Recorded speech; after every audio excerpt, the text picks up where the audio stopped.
Thank you for joining us today at the Sunrise Project podcast. I get to be here today with Taylor Stewart, who has partnered with us at Grants Pass Remembrance to do a Truth and Reconciliation project in our community around our history as a Sundown town. Taylor, thank you so much for being here. I'm so glad Happy to be here. For those of you who are unaware, my name is Taylor Stewart, and I'm the executive director of an organization called the Oregon Remembrance Project. I help communities with truth and reconciliation projects about repairing historical injustice. Most notably, I worked with the community of Coos Bay, Oregon for 3 years to memorialize a man named Alonzo Tucker, Oregon's most widely documented African-American victim of lynching. February 2020, we held a soil collection ceremony near the spot of the lynching. In June 2021, we unveiled a historical marker in the community to memorialize Alonzo Tucker and the thousands of other African Americans who were lynched in this country.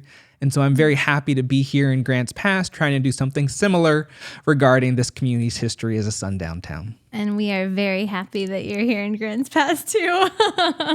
Now, we were having a conversation just a bit ago, and you shared something that really struck me. I'm going to preface for a minute. It struck me because I have noticed that our podcasts seem to have a theme around connecting with the other. And how do we do that? How do we connect with people that we disagree with, or people that are very different from us in ways that really matter to us? And that's something that has kind of popped up in a lot of different interviews. And in some interviews, it's been like the theme of what we were talking about and sharing about. And you talked about in the 1960s how you identified hate and ignorance as being the problem. And I'm just going to have you start talking now because I want to hear you say it. So I was watching a documentary about Martin Luther King a few days ago, and watching his strategy, the response from people during that time period, and his approach to showing love, it sort of set off a light bulb for me that he was operating in a generation of hate and ignorance. Yeah. And so the antidote to hate was love. And I don't know if some of those same messages resonate strategically as well for this time period. I think that Martin Luther King was very much a timely leader, and that he was able to see what that moment in history needed from him. And considering that we're in a different generation, I think that we are in a generation of fear and ignorance instead of hatred. And so what is the antidote to fear? I think that it involves us finding power amongst the things that make us feel powerless. And I think that there's oftentimes a fear of what learning about historical injustice will mean to us individually, communally, what might be asked of us if we are to engage in some of these things. And then, of course, we still very much so have the fear of the other that is prevalent. And so I think for me, what I've been thinking about recently is what I hope to provide as some sort of antidote to that fear. And for me, that antidote comes in the form of two things: proximity and this idea of historical reconciliation. Brian Stevenson, who I'm sure you've mentioned on the podcast before, as he was inspirational for both of us, talks about how we need to be more proximate to the things we want to change. And so it's easier to feel fear for the other when there's a distance between you and them. And if you are the one who's being feared, how can you lessen the distance between you and those who may be fearful of you? And in the same way that during Martin Luther King's time, they're like, all right, how can we show love to these people? I do think that's that same spirit we have to bring if we're trying to reach someone who may be away from us, is how can we get to know them at a personal level to create that proximity? You know, I think that one of the stories that I hear you reference often is a movie called The Best of strangers. The Best of Enemies. Best of Enemies. Best of Enemies. Thank you. About a Black woman who was able to create a personal relationship with a white man who held a lot of racist views during that time period. He was the leader of the local KKK. Yes. Yeah. So more than just racist opinions. And that what she did was she created proximity with him, and that was what was able to help lessen the fear of what he held as the other. And so I think that that's why we try to do these events in the communities, to create more proximity to others, to invite them in to this work that we're doing, and that by hosting community gatherings, we can help create that proximity amongst a new segment of the population. And in tandem with that proximity, I think that we can help lessen fear through this idea of historical reconciliation. I've learned over these last number of years that the resistance to wanting to do this work, to talk about stories of historical injustice, is because it makes people feel powerless that they can't do anything about that story. And so what I try to do is give people the belief that they do in fact have power, that they can rewrite the ending to those stories. And so I've learned that there are 3 R words within this idea of reconciliation: remembrance, repair, and redemption. And then in order for us to get to that last R word of redemption, we need to have the courage it takes to undertake the first 2. And so I think that we can lessen that fear by promising individuals that if you do what's difficult, there is actually something better waiting for you on the other end. And so that combination of proximity and historical reconciliation is definitely something that I'm trying to bring to our work here in Grants Pass. Yeah. I think too about connection. There's something about historical reconciliation that helps us remember that any work that we're doing is indeed connected to our lives. I think sometimes fear can come out of feeling like something is disconnected or not having to do with you. It's just this thing coming in from the outside, and there's no grounding for it or something. And so I feel like that historical reconciliation also brings up this piece of, oh no, this is a part of us. This is connected to our story. I'm really struck too by, so I kind of prefaced you sharing a bit about that, but that idea of proximity, and how can we be close? And it's hard to be close. We live in a period of time where there's so many divisions, and it can be very hard to feel like you can just have a conversation with somebody that is is in disagreement with you over something. Now, we had a question that I have heard before as we were talking with Trever earlier, about what does progress look like, and I'm struck by the connectedness here, and hearing you talk about this proximity and historical reconciliation.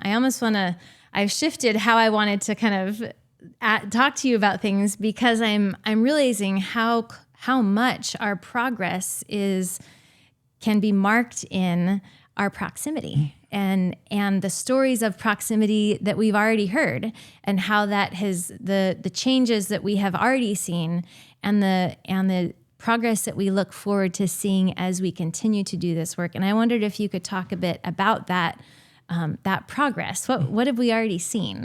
Yeah, as we're talking, I was also thinking about a component to proximity that is beyond relational or physical, but ideological proximity. One thing that I tell people is that I don't try to get people to see new values, but to see the values they already have in a new way. Yeah. So creating ideological proximity with one another. And one way to do that is to reframe things so you're like, we're actually both striving for the same thing. We just have different ideas about how to either go about it or how to show that. And I feel that across the board, most people want to do the best for their community. They want to show respect and kindness to their neighbors. And what I try to do is just bring about this idea that there are other ways to show that.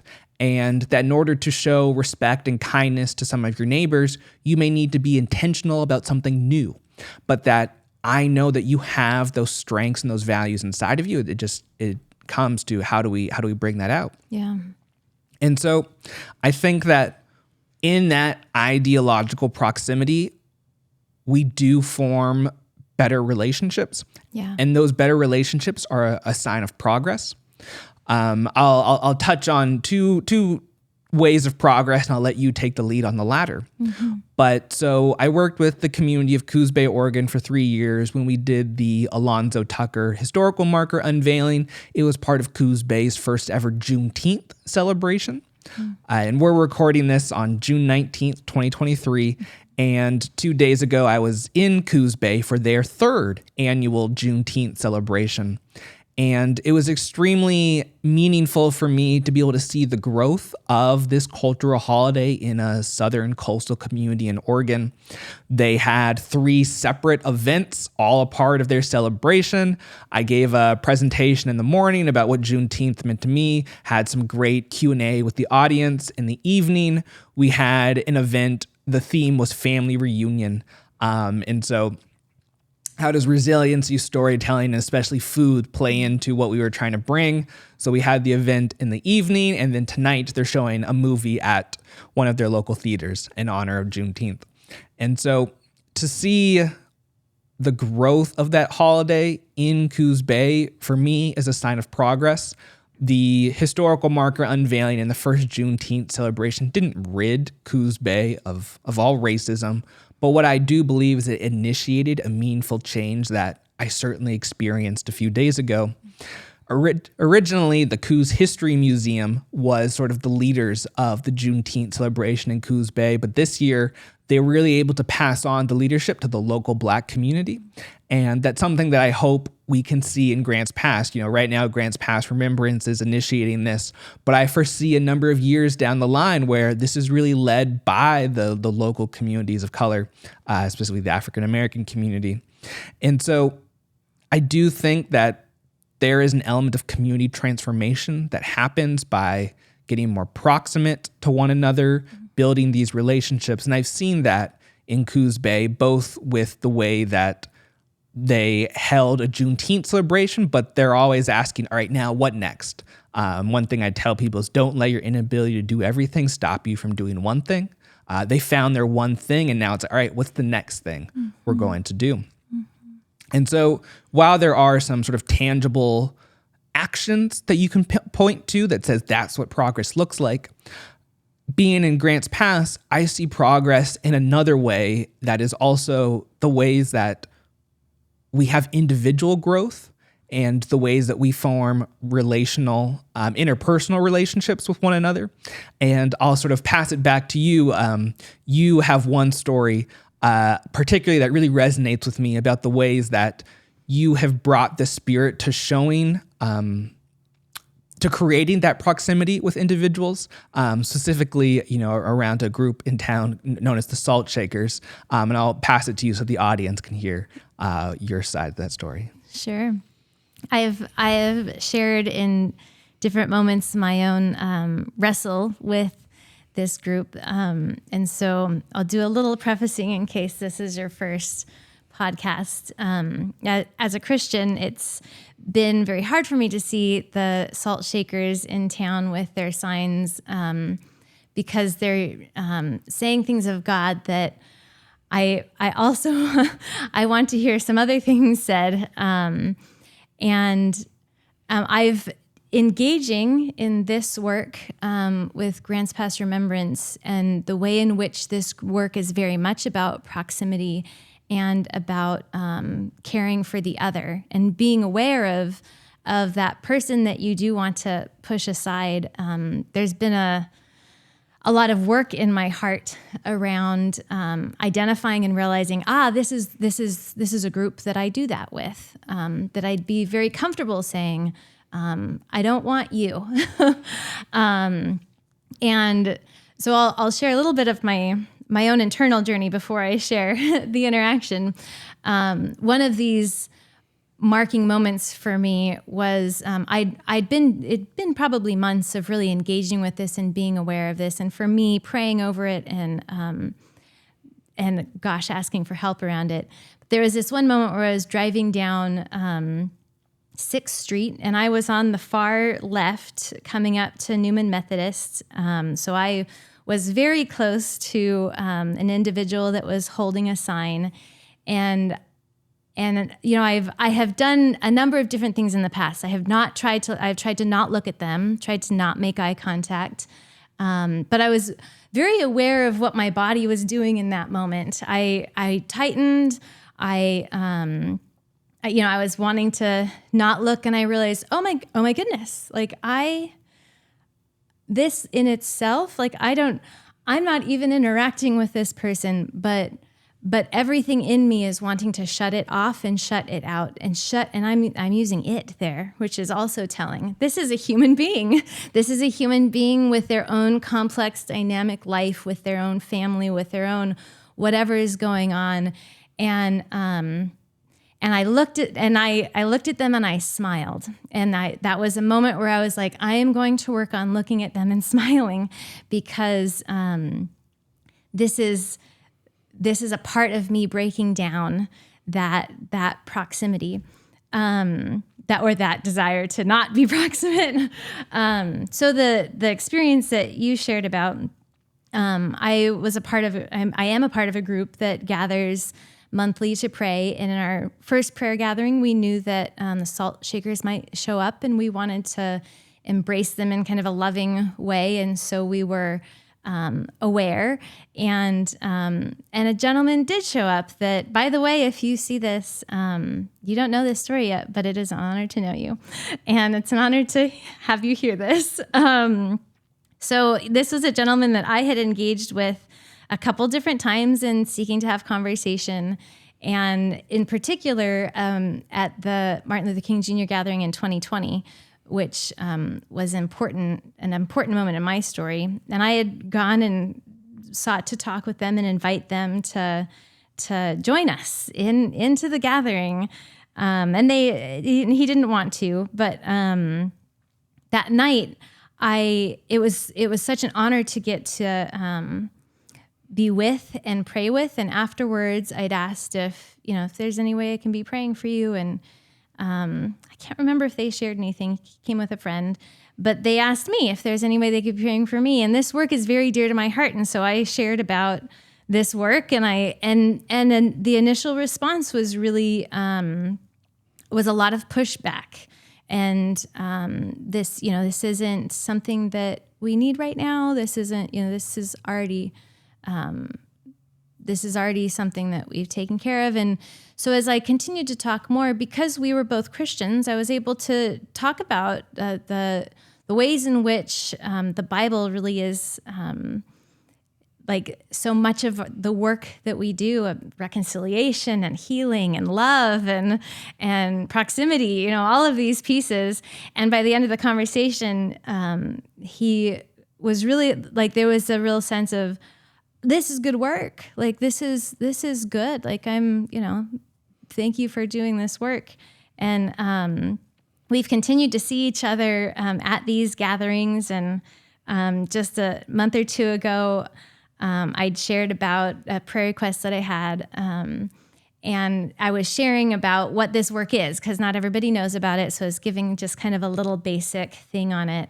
And the words had almost not finished leaving my mouth, and he piped up and said, "Praise God!" And I was just, yes, praise God! Like, it was just such a beautiful moment of remembering how many, for me, part of this process has been when I forget to look at people as individuals. I make so many assumptions along the way about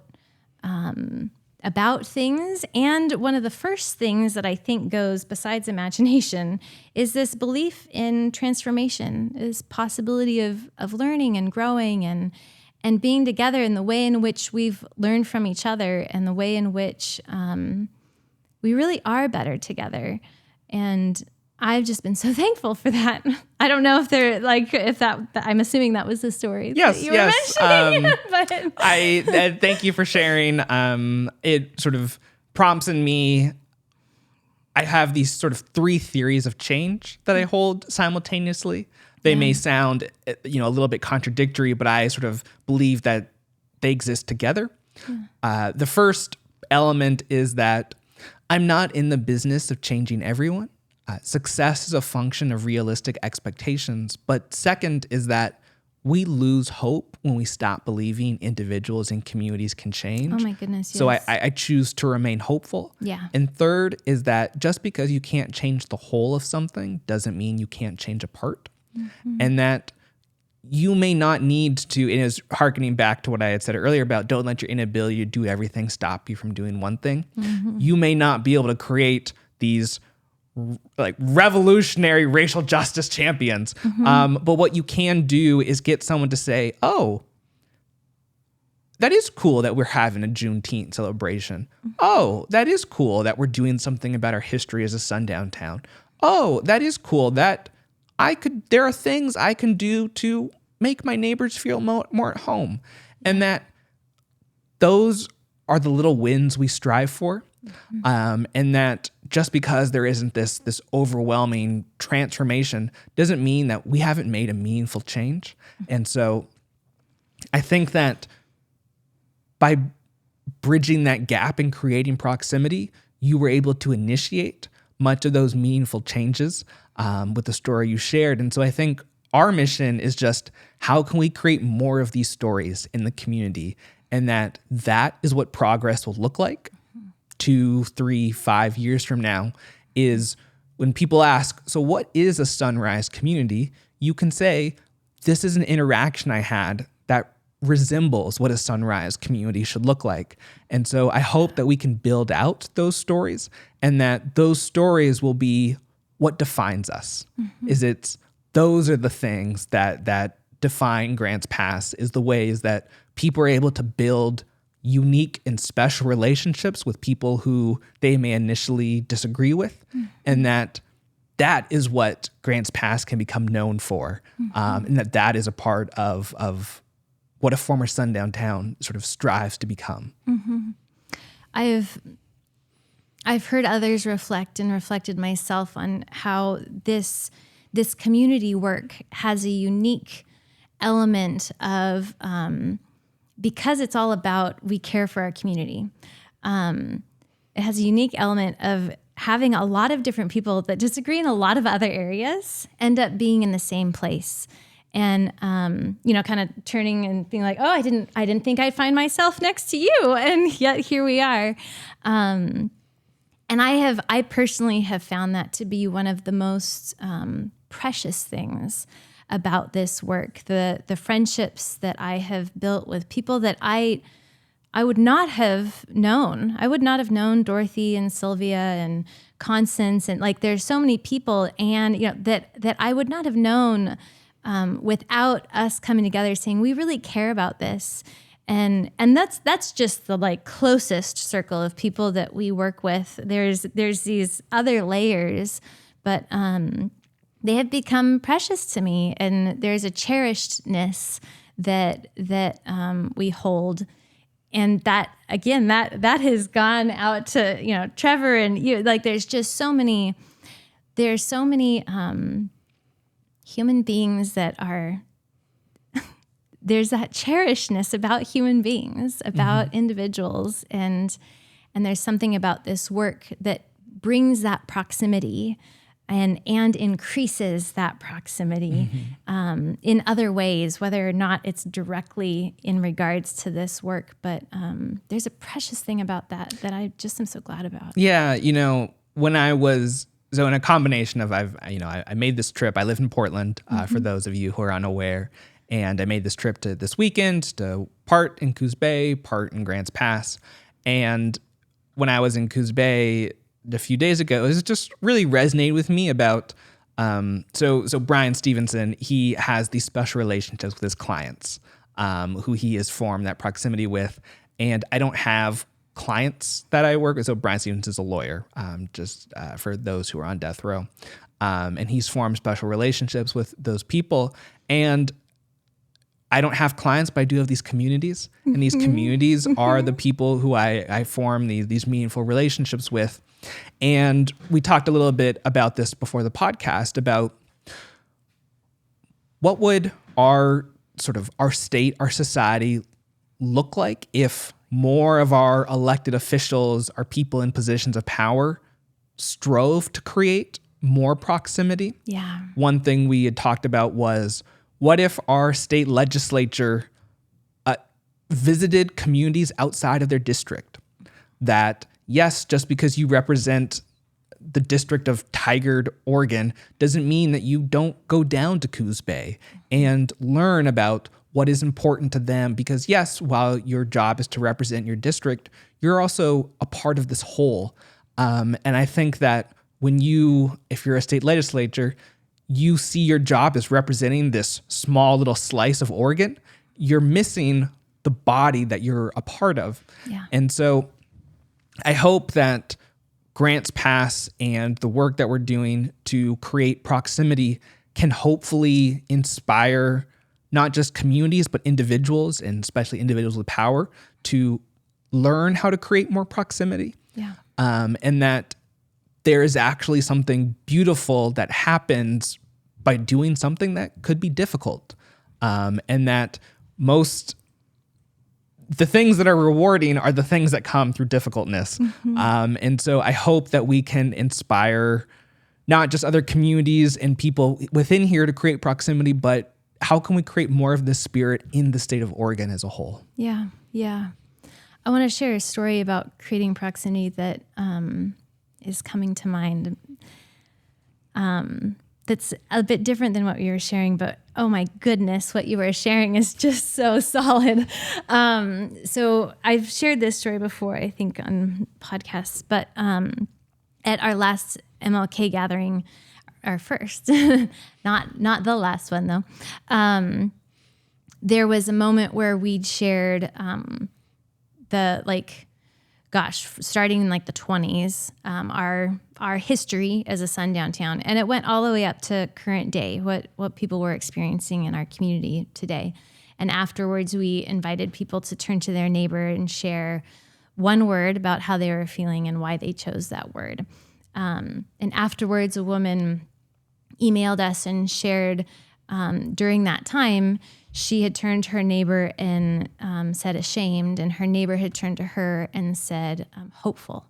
And her neighbor was a Black woman. And there's this other piece about proximity that I feel like what was happening in that moment was this story had come close. I often talk about how in our community we have a disconnect between my white neighbors often don't really understand what's going on, and that we have something that we need to heal over still. But my neighbors of color don't always feel safe to share that. And so one of the things that we're seeking to do, whether it's the MLK gathering or Juneteenth or these gatherings of being proximate, these gatherings where we are close, because what also comes with being close is our stories and our histories, and how much hope is just in that action of being close, of hearing each other, how hope is birthed and can bloom.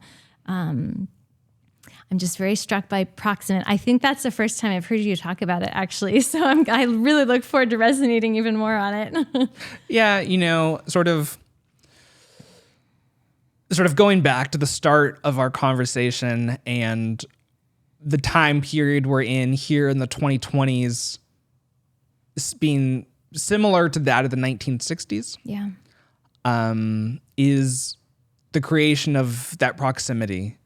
And I think about the way that Martin Luther King formed relationships with former presidents, and not just these people in positions of power, but when he, obviously Zoom wasn't a thing, but like he was in the churches, in the community, and that part of breaking down that Jim Crow segregation was creating proximity. Yes. Amongst people groups.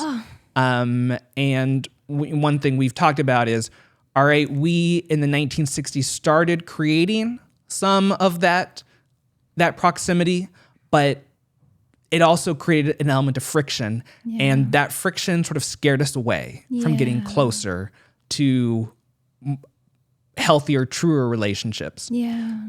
I think that after the murder of George Floyd, we started to create some more of that proximity. But once again, there was some friction that happened. And I think here in 2023, we started to take a little bit of a step back because we felt that friction and we're kind of like, let's just let things go back to the way things were. Yeah. And so right now, I think we're in a really timely moment of how do we keep getting closer? We felt that friction. How do we keep going? And so me personally, I am trying to learn more about the 1960s and especially what happened after Dr. King was assassinated and what were the failings of that time to keep the work going after this moment of progress and what can we learn from that? And if when I have all the extra time, I'll also look back towards, we're on Juneteenth. What also happened after the end of slavery? We once again started to create some more proximity. Yeah. And then we had a ton of friction and we stopped. And so we have these moments of closeness and distance. How do we keep getting close? And how do we continue that progress without having to wait another 50 years for a national reckoning on par with what we had in 2020. And so I think a lot about, we talk about in that creation, sitting with discomfort. And, it is so much often easier said than done. I'm actually getting married in 11 days. Yay! At the recording of this podcast. My fiance, her family is from Florida. And so we're traveling to Florida and, I enjoy her family. And then there's sort of the people who are one row of proximity out, who I have some difficulty forming relationships with. Yeah. From differing ideological backgrounds, and I myself am trying to figure out, all right, how can I sit in this discomfort and try and get proximate? Yeah. For me, that's where this work is calling me to put it into practice. And even once again, you're like, all right, we are literally distant. I live in the Pacific Northwest. You live in the Southeast. And what that calls for me to do with the openness of my heart and my willingness to meet people where they're at and walk with them at the speed with which they're capable. So that is something that I will be spending the rest of my life working on. And I hope to, next time we talk about proximity, to have some revelations. And I do think that when you shared your story, you started at sort of the correct place of what was happening in my heart. What were the feelings of negativity that I pinpointed? And I think that choosing to start smiling is, while a very small gesture, actually was doing a lot internally. A small external thing, big internal impact. And so I think that for those who are listening, they may not be, all right, I'm going to go have a conference.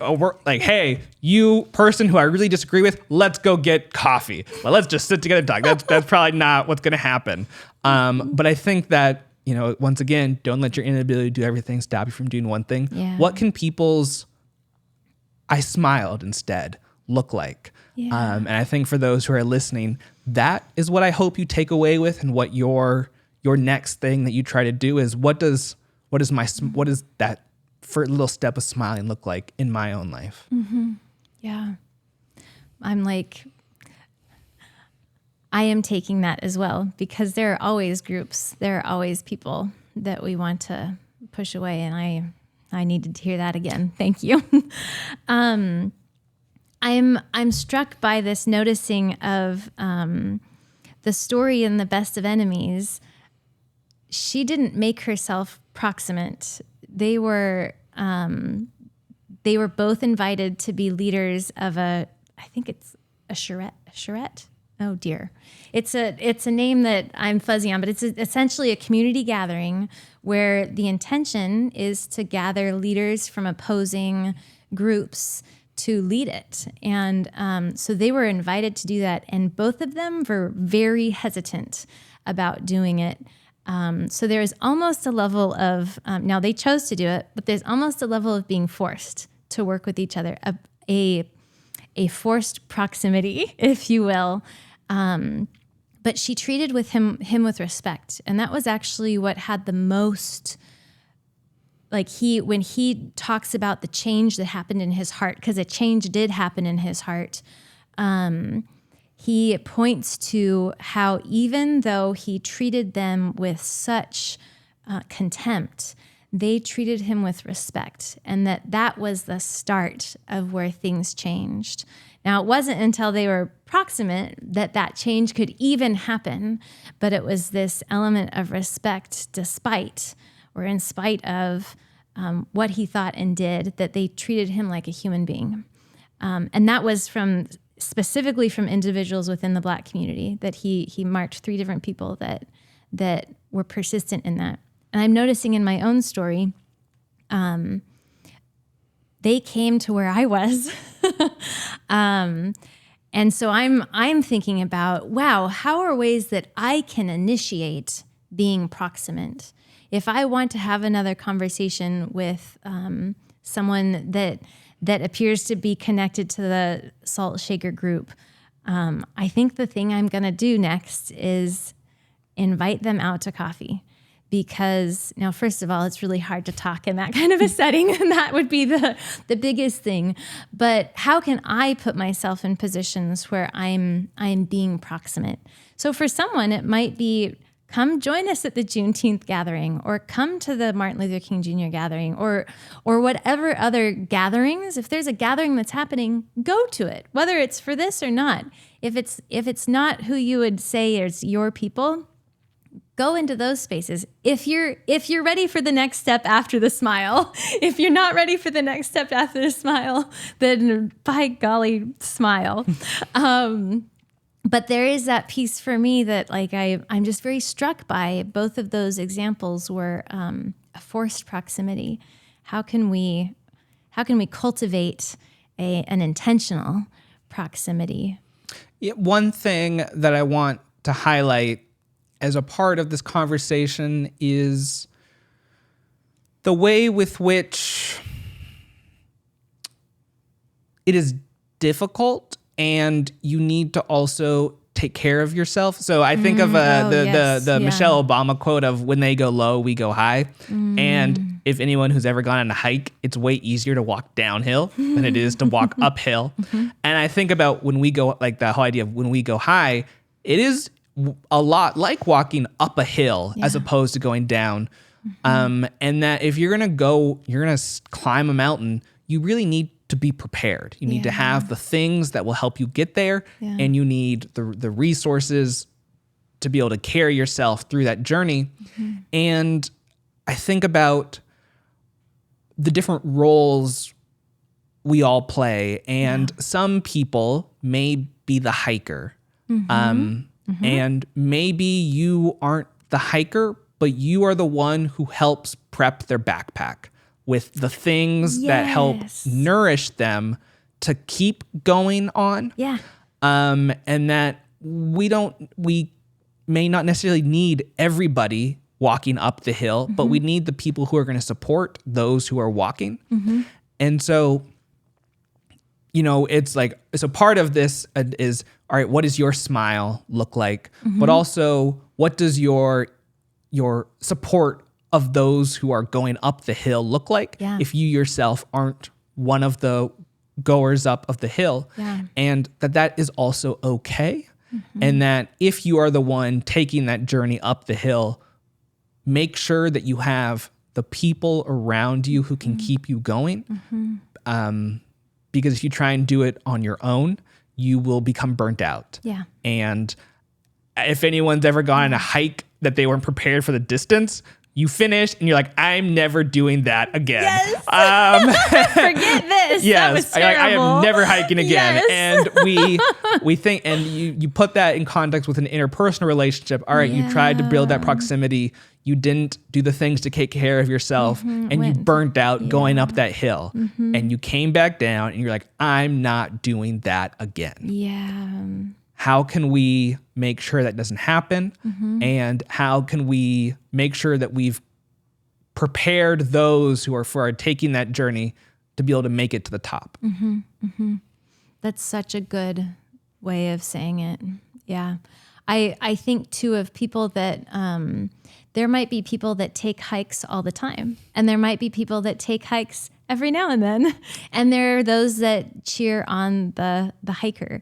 I have a dear friend that has been, well, I can't hear that story and not think of the dear friends that have prayed over me and lifted me up. And they all happen to be homeschool mothers that have more than 2 children, which is what I have.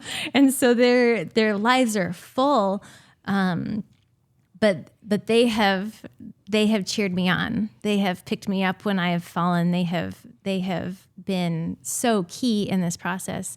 And one of them in particular has struggled with what she's supposed to do. And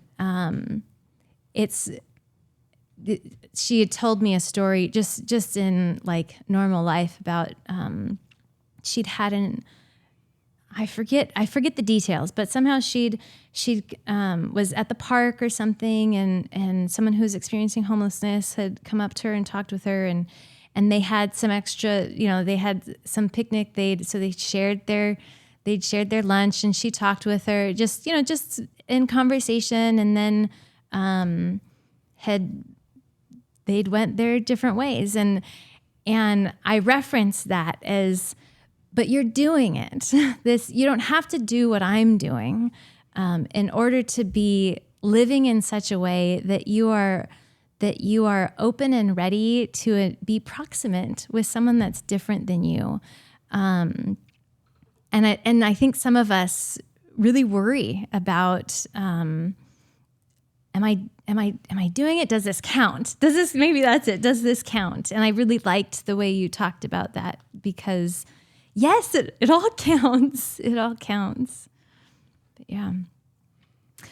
I wanted to talk a little bit about the 3 R's that you referenced earlier. And it won't be long because I think we're going to wrap up in just a bit. But would you mind just sharing a bit on the 3 R's? Is something that we talk about a lot with Grants Past Remembrance. It's kind of the what. This is what this looks like to have a Truth and Reconciliation project in our community. So I think of the 3 R's as remembrance, repair, and redemption. I think of remembrance as understanding the harm that was committed. Repair as putting an end to the harm as it continues. And redemption as writing a new ending to that story of harm. I think that we can apply those 3 R's not just in a racial context, but also And I think that this is it if for any sort of harm remediation. And that one of the things is we do those 3 R's in our interpersonal lives. We just don't call them the 3 R's of reconciliation. Yeah. We understand, or we acknowledge when we've caused harm. We take steps to repair it so that we can have a new relationship on the other end of it. And so similarly of the whole, I don't get people to see new values, but get them to see the values they already have in a new way. If you know, I'm getting married. If you are married, you have done the 3 R's in your relationship. Time and again. And so I know that you have practiced doing this. And so how can we do that on a communal level? Yeah. What does it look like on a community level to harness those skills that we have interpersonally and put it into what we do on a wider scale? And we understand that, yes, acknowledging where we've been wrong is hard. It's hard to say, I messed up. You know, we myself included have a tendency to be slow to say I'm sorry. But we know that it is a necessary step. No, I've never met someone who's been married for decades and decades. We're like, what's your solution? They're like, we just bury everything under the rug. I have yet to meet that person. And so we can't be doing that with our community's history. Yeah. We can't be putting things under the rug and just expect it to be fine, because it will come up. And we understand that letting things simmer in interpersonal relationships harms the relationship as a whole. And I think that if we don't acknowledge the ways that our community has struggled and take steps to repair that harm, we can't truly live in that community that we see ourselves as. I think that, you know, one of my favorite things at Grants Pass is it's in the climate sign. And there is that spirit of, so at a lot of our events, we have people talk about why we love Grants Pass. It's a place where I feel at home. And we want that for everyone. We want people to be able to experience that in the same way we do, because we truly, I don't know if I can truly feel at home if I know other people in my space don't feel at home. We're not in home together. If other people don't feel that space similarly. And so part of being at home with our neighbors is making sure that they also feel that way. And so I think that we are starting this work. So much of what we're doing for the last 2 years and for the next year, we're still in that remembrance. We're still in remembrance. Part of us, what we're doing is just getting us to say what we want the alternative to be, what we want a sunrise community to be. After that, we're going to start the much harder work of doing the repair necessary to make sure that that is what is actually the case in Grants Pass. It's ongoing. It will never stop. The example I give for people is no one's ever like, when have I achieved the status of a good person? Like, am I done now? Do I have to stop doing the things to be a good person? When can I just be done? And it's the same way of, we're never done being a sunrise community. You're never done being a good person, but it's by the way you continue doing those things that make you a sunrise community. And so part of that ongoing nature is making sure that you're able to go on the long journey. And so we're all going to work on our smile into the people we're trying to create proximity with, but we're also going to know that maybe my job isn't walking up the hill, it's prepping those who are going to go on that journey, and that we can each find our own way of creating that sunrise community. It's just a process of what skills and talents do I have, and What relationships do I hold? And when someone asks something of me, how can I help them? And so oftentimes you're like, what should I do? Find someone who's doing that work and ask them how they can help you. Oftentimes they won't say, do the same thing that I'm doing, but how can you support this work? And so if you see me at any of these events and you're like, what can I do? Ask, how can I help you? And Gabi and I will give you an answer, and we'll just be grateful to be participants in you with this journey up this hill towards this vision of a sunrise community. I think that was a beautiful space to end. Taylor, thank you so much. Thank you so much. Yes, thank you for having me. Yeah, always a pleasure.